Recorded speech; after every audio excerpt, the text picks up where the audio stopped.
தலைவர் அவருடைய பிறந்த நாளிலிருந்து பெயர் வைத்தது வரையில் நிறைய கதைகளை நீங்கள் கேட்டிருப்பீர்கள். இருந்தாலும் சொல்கிறேன், ஸ்டாலின் என்பது வெறும் பெயர் அல்ல. அந்த சோவியத் ரஷ்யாவினுடைய மிகப்பெரிய புரட்சியாளர் ஜோசப் ஸ்டாலின் அவர்களுடைய மறைவிற்கு முன்பு 5 நாட்களுக்கு முன்பு மார்ச் 1ஆம் தேதி அவர்கள் தலைவர் அவர்கள் பிறக்கிறார். நம்முடைய முத்தமிழர்கள் அவர்கள் பெயர் வைக்க வேண்டும் என்று சொல்லும் பொழுது அந்த குடும்பத்தில் இருக்கக்கூடிய அத்தனை பெயர்களும் தமிழ் பெயர்கள். அப்படி இல்லாமல் ஒரே ஒரு பெயர், ஒரு புரட்சியாளர் பெயரை வைத்தார் என்றால் அது ஸ்டாலின் என்கின்ற ஒரு பெயர் மட்டும்தான். அன்று அவருக்கு நன்றாக தெரிந்திருக்கிறது, இங்கே பிறந்திருக்கக்கூடிய இவர் மட்டும்தான் இனி இந்தியாவினுடைய மிகப்பெரிய புரட்சியாளராக இருப்பார் என்பது அன்றே அவர் கணித்திருக்கிறார் என்பதுதான் உண்மை. நமக்கு அப்பேற்பட்ட தலைவரை கொடுத்துவிட்டு சென்றிருக்கிறார். இன்று நம்முடைய முதல்வர் அவர்கள் நமக்கு முதல்வராக இருக்கிறாரோ இல்லையோ, இன்று இந்த இந்தியாவினுடைய போராளியாக இருக்கிறார் என்பதுதான் உண்மை என்பதை நாம் புரிந்து கொள்ள வேண்டும். அப்பேற்பட்டவருக்கு இந்த 71வது பிறந்தநாள் வாழ்த்து சொல்வது மட்டுமல்ல, இங்கே பெண்களுக்கான இந்த பரிசுகளை கொடுத்து அவருடைய மொத்த வாழ்த்துக்களையும் அள்ளி நம்முடைய முதல்வருக்கு கொடுப்பதற்கு காரணமாக இருந்த ராஜா சம்பத் அவர்களை இந்த நேரத்தில் என்ன வாழ்த்துக்களோடு உடனே சொல்லிடுவாங்க, இங்க ஒரு வாரிசு அரசியல் சொல்லி ஒன்று சொல்லிக் கொண்டிருப்பார்கள். ஆம் என்று சொல்ல கற்றுக்கொள்ளுங்கள். அதை எதிர்ப்பாக பேச வேண்டாம். வாரிசு அரசியல் அப்படி ஆம், வாரிசு அரசியல் தான் என்று சொல்லுங்கள். ஆம், சம்பத் அவர்களுடைய மகன் இங்கே நிற்கிறாரே, இது வாரிசு அரசியல். உங்களை எல்லாம் அழைத்து வந்து உங்களுக்காக வேலை செய்து கொண்டிருக்கிறாரே, அது வாரிசு அரசியல். அதற்கு ஒரு சிறிய கதை சொன்னால் உங்களுக்கு வாரிசு அரசியல் என்ற என்னங்கிற மொத்த விதமான விளக்கத்தையும் என்னால் சொல்லிவிட முடியும். அது ஒரு சிறிய கதை தான், ஆனால் உங்களால் புரிந்து கொள்ள முடியும். ராஜராஜ சோழன், ராஜேந்திர சோழன், பாண்டிய மன்னர்கள், சேர சோழ மன்னர்கள் அனைவருமே வாரிசுகள் தான். அவர்களால் உருவாக்கப்பட்டதுதான் இந்த பூமி, இந்த தமிழ் பூமி, இந்த தெற்கு பகுதி, இந்த தென் இந்தியா எல்லாம் அவர்களால் உருவாக்கப்பட்டதுதான். அது எல்லாம் வாரிசு அரசியல் தான். அப்பொழுது ஒரு மன்னர் இருக்கிறார். இந்த கதையை மட்டும் கேட்டுக்கங்கம்மா, கதைன்னா உங்களுக்கு ரொம்ப பிடிக்குமே. ஒரு மன்னர் இருக்கிறார், அவருக்கு 2 மகன்கள் இருக்கிறார்கள். அந்த மன்னர் வருடத்திற்கு ஒரு முறை தன்னுடைய அமைச்சரோடு ஒரு காட்டுக்குள் ஒரு குகைக்குள் சென்று வருவார். அப்ப அந்த பையன் கேட்கிறான் அமைச்சர்கிட்ட, அமைச்சரே என்னுடைய தந்தை எங்கு செல்கிறார் என்று கேட்கிறான். அவர் உனக்கு சரியான பருவம் வரும் பொழுது நான் சொல்வேன் என்று சொல்கிறார். அந்த மன்னரோ மிக பிரமாதமான ஆட்சி செய்து கொண்டிருக்கிறார். மக்கள் எல்லாம் மிகவும் சந்தோஷமாக இருக்கிறார்கள். பர்டிகுலரா பெண்கள் மிகவும் சந்தோஷமாக இருக்கிறார்கள். தற்பொழுது உங்களிடம் என்ன சந்தோஷம் இருக்கிறதோ அதே சந்தோஷத்தோடு இருக்கிறார்கள். காலம் செல்கிறது, அந்த மன்னர் மறைந்து விடுகிறார். அந்த மகனுக்கு முடிசூட்டு விழா நடக்கிறது. அவன் பிரமாதமான ஆட்சி செய்து கொண்டிருக்கிறான். ஆனால் அவனுக்கு ஒரே ஒரு அந்த கேள்வி மட்டும் மனதை உறுத்தி கொண்டே இருக்கிறது. அந்த அமைச்சரும் ஒரு மரண தருவாயில் இருக்கிறார். அமைச்சரை கூட்டு கேட்கிறான், அடிக்கடி எங்க அப்பாவை கூட்டு குகைக்கு செல்வீர்களே, என்னை கூட்டி செல்லவில்லையா என்று கேட்கிறான். ஆம் தம்பி, அந்த காலம் உங்களுக்கு நெருங்கிவிட்டது, வாருங்கள் என்று அந்த குகைக்கு அழைத்து செல்கிறார். அந்த குகைக்கு சென்று பார்த்த அந்த மன்னருக்கு அழுகை வருகிறது. கதறி அழுகிறார். அதே சமயத்தில் அவர் பூரித்து போகிறார். அங்கு என்ன நடந்தது தெரியுமா? மறைந்த தன்னுடைய தந்தை, தன்னுடைய நகர், தன்னுடைய நாடு என்னவாக இருக்க வேண்டும் என்று படங்களாக வரைந்து வைத்திருந்தாரோ அந்த படங்களை எல்லாம் தன் மகன் தற்பொழுது சட்டமாக இயற்றி மக்களுக்கு நல்லது செய்து கொண்டிருந்தான். திரும்பி அந்த அமைச்சர்கிட்ட கேட்டான், இது எப்படி சாத்தியம் என்று கேட்டான். ஆம், இது வாரிசு அரசியல். ஆம், இது வாரிசு அரசியல். உன் தந்தையினுடைய அத்தனை கனவுகளையும் நீ நிறைவேற்றுவாய் என்று அவர் நம்பினார். ஆதலால் தான் அவர் முன்னமே அதை ஓவியமாக வரைத்து விட்டு சென்றார் என்று அப்பொழுது சொல்கிறார். ஆம், பெரியார் அவர்களுடைய கனவுகள், அறிஞர் அண்ணா அவருடைய கனவுகள், டாக்டர் தலைவர் முத்தமிழர்களுடைய கனவுகள் அத்தனையும் அங்கு வரைந்து வைக்கப்பட்டிருக்கிறது. அது அத்தனையும் தற்பொழுது அந்த ஓவியங்கள் அனைத்தும் சட்டமாக இயற்றப்பட்டு உங்களுக்கு கைக்கு வந்து கொண்டிருக்கிறது. அந்த மன்னன் வேறு யாரும் அல்ல, நம்முடைய முதல்வர் தளபதி அவர்கள் தான். அப்படி சொன்னால் இந்த வாரிசு அரசியல் சரிதானே என்று திருப்பி சொல்லுங்கள். உடனடியாக உதயநிதி ஸ்டாலின் என்று வருவார்கள். அவருக்கு என்ன அரசியல் தெரியும் என்று கேட்பார்கள். 40 வயதிற்குள் அவர் என்ன அரசியலை கற்றுத் தேர்ந்திருப்பார் என்று சொல்வார்கள். கம்பன் வீட்டு கட்டுத்தறியும் கவிபாடம். கம்பன் பேரன் கவிபாட மாட்டானா? கம்பன் வீட்டு கட்டுத்தறிய கவிபாடும் பொழுது கம்பனுடைய பேரன் கவிபாட மாட்டானா?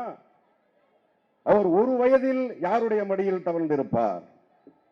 5 வயதில் எந்த அரசியல்வாதிகளோடு பேசிக் கொண்டிருந்திருப்பார்? 10 வயதில் அவருக்கு அரசியல் தெளிவு என்னவாக இருந்திருக்கும்? 20 வயதில் அவர் என்னவாக இருந்திருப்பார்? ஆம், நீங்கள் எல்லாம் 65 70 வரையில் கற்ற மொத்த அரசியலையும் அவர் 25 வயதுக்குள்ளேயே அந்த கோபாலபுரம் வீட்டில் கற்று தேர்ந்திருப்பார் என்பதுதான் உண்மை. ஆம், இது வாரிசு அரசியல் தான். வருவார், உதயநிதி ஸ்டாலின் வருவார், அவரும் ஆழ்வார் என்பதை நெஞ்சை தட்டி சொல்லுங்கள். இத்தனை பொய்களும் சொல்லப்படுவது எதற்காக? இதுவரையில் மோடி என்பவர் இந்த தமிழகத்திற்கு எத்தனையோ வெள்ள பாதிப்புகளுக்கு வராத மோடி தற்பொழுது வருகிறாரே எதற்காக? அந்த நாடாளுமன்றத்திலே சுத்தி குள்ளநரி கூட்டம், இந்த சிங்கங்கள் உட்கார்ந்து கர்ஜித்துக் கொண்டிருந்ததே, அவருடைய நிலை யாருக்காக தெரியுமா? இவர்கள் பேச்சை கேட்டிருப்பார்களா? பெரும்பான்மையானவர்கள் பாசிச சக்திகள், எல்லாம் குள்ளநரி கூட்டங்கள்.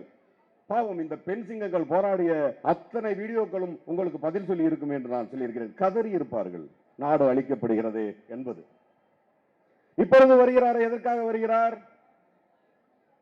1 ரூபாய், ஒரு உதாரணத்துக்கு சொல்கிறேன், 1 ரூபாய் கொடுக்கிறோம், 1 ரூபாய் கொடுக்கிறோம் இங்கிருந்து வரியாக. நீங்கள் திருப்பி எவ்வளவு கொடுக்க வேண்டும்?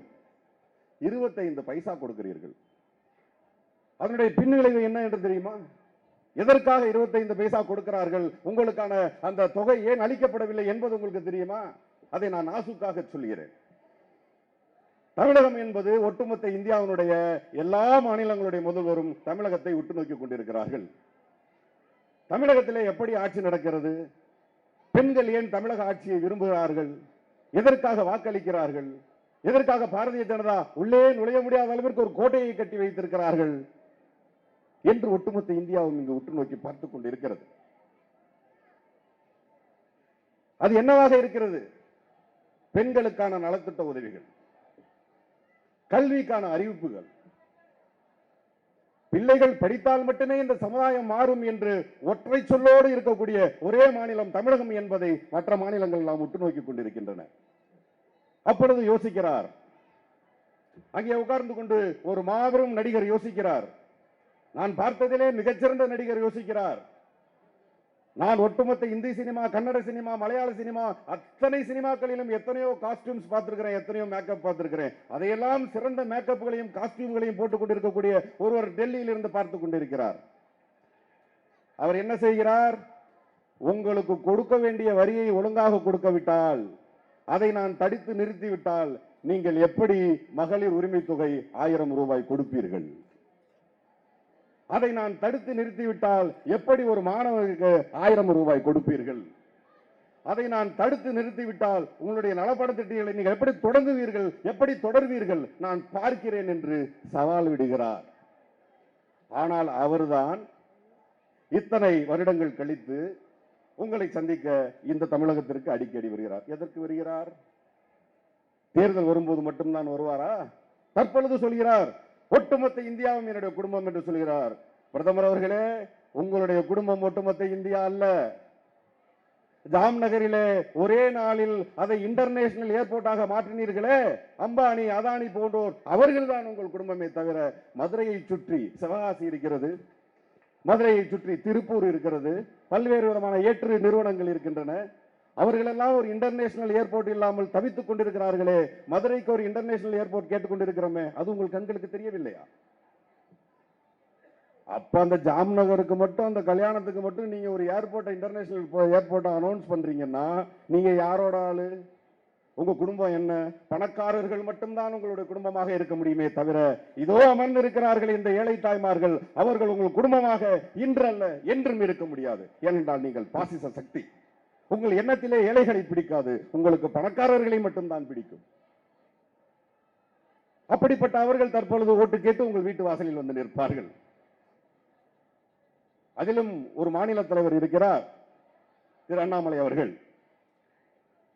திரு அண்ணாமலை அவர்கள் ஒரு நடைப்பயணத்தை மேற்கொள்கிறார்.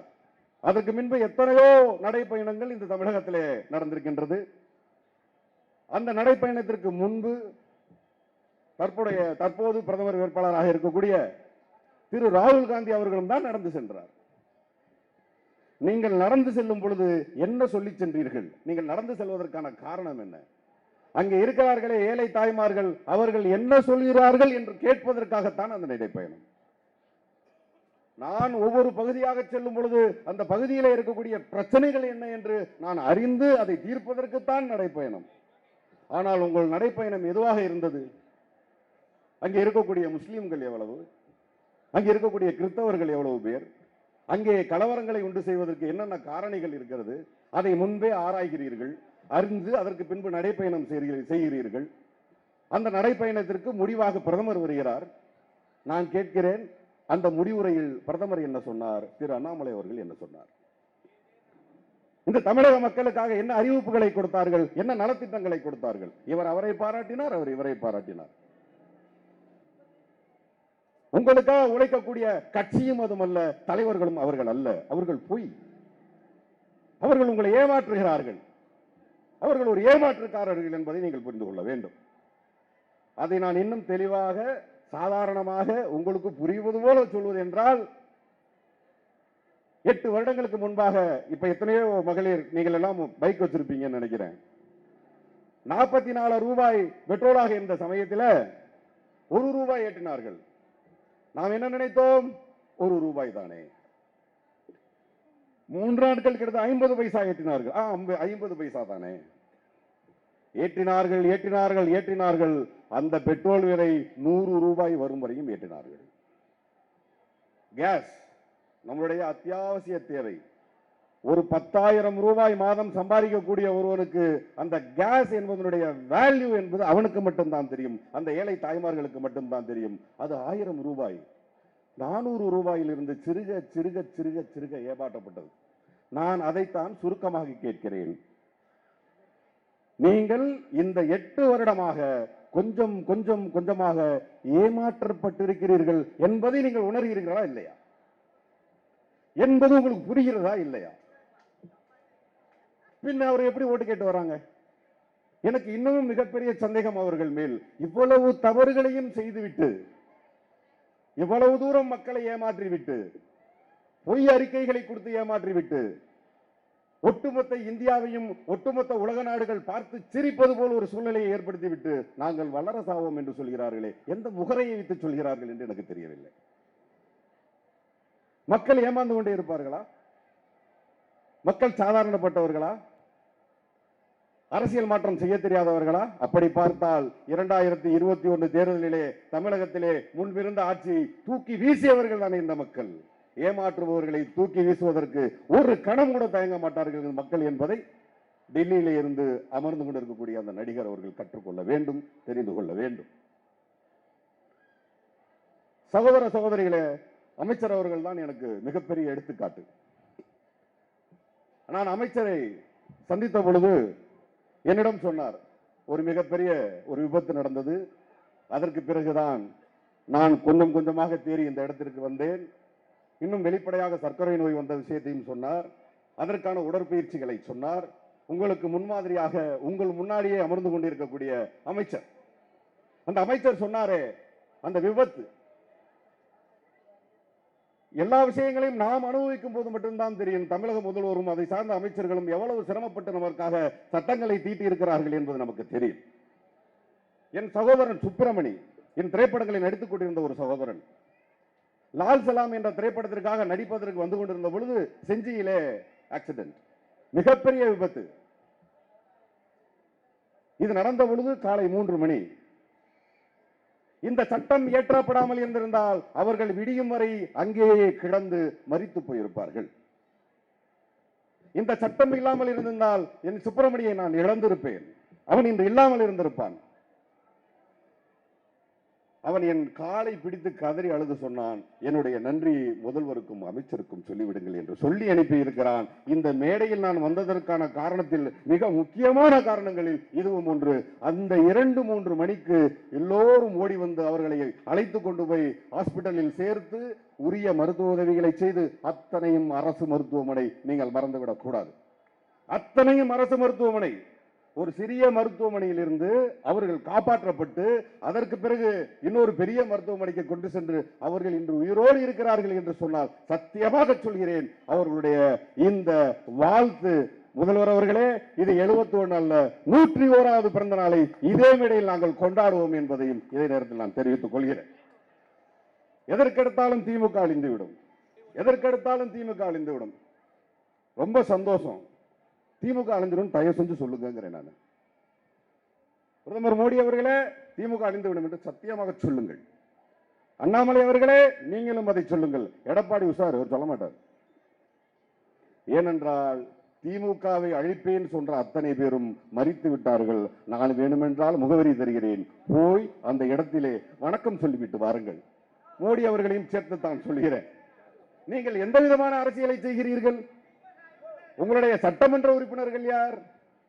உங்களால் உருவாக்கப்பட்ட முதலமைச்சர்கள் எல்லாம் யார்? நேபாளத்தில் இருந்து இந்தியா வருகிற வழியிலே லூம்னி சாலை என்று ஒரு சாலை இருக்கிறது. இந்த கதையை சொன்னால் உங்களுக்கு எல்லாமே புரிஞ்சிடும். சகோதர சகோதரிகளே, ரொம்ப முக்கியமான கதை, மெட்டி ஒளியோட நல்ல கதை. அந்த லூம்னி சாலையிலே கோரக்பூர் என்கின்ற ஒரு ஊர் இருக்கிறது. அங்கே கிறிஸ்தவ, இந்து, முஸ்லிம் மக்கள் சமமாக வாழக்கூடிய மிகவும் அமைதியான ஒரு பகுதி. ஏனென்றால் அங்கே ஒரு ஆசிரமம் இருக்கிறது, மிகச்சிறந்த ஆசிரமம் ஒன்று இருக்கிறது. அந்த ஆசிரமத்திலே அஜய் சிங் பிசத் என்கின்ற ஒரு இளைஞன் 26 வயதிலே அங்கே வந்து சேர்கிறான். சாதாரண மடத்திலே சாமியாராக இருக்கிறான். காவி உடைதான் அணிந்திருக்கிறான். அவன் ஒரு சாமியார் என்ற போர்வையில் தான் அங்கு இருக்கிறான். அவன் வந்ததற்கு பிறகு அங்கு ஒரு கட்சி ஆரம்பிக்கப்படுகிறது.